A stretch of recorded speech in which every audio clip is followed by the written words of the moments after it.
Arab ഭാഷാ ദിനാചരണത്തിന്റെ ഭാഗമായി ബദ്ഹക്ക് സമീപമുള്ള സൗദി നാഷണൽ മ്യൂസിയത്തിൽ 3 ദിവസം നീണ്ടു നിൽക്കുന്ന വിവിധ സാംസ്കാരിക പരിപാടികൾ സംഘടിപ്പിക്കുമെന്ന് മ്യൂസിയം അധികൃതർ. ഡിസംബർ 18 മുതൽ 20 വരെ നീളുന്ന ത്രിദിന സാംസ്കാരിക ആഘോഷത്തിൽ ഭാഷ, പൈതൃകം, കലകൾ എന്നിവ സമന്വയിപ്പിച്ച പ്രത്യേക പരിപാടികളാണ് സന്ദർശകർക്കായി ഒരുക്കുക.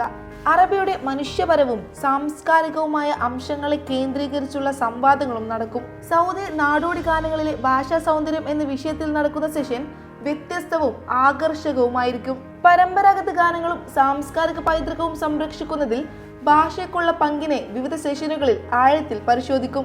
ഡിസംബർ 20-ന് അറബി ഭാഷാ വിഷയത്തിൽ സംഘടിപ്പിക്കുന്ന ശില്പശാലകൾ, ചർച്ചകൾ, അറബ് കലാവിരുന്ന് എന്നീ പരിപാടികളോടെയാകും ഭാഷാ ദിനാചരണം സമാപിക്കുക.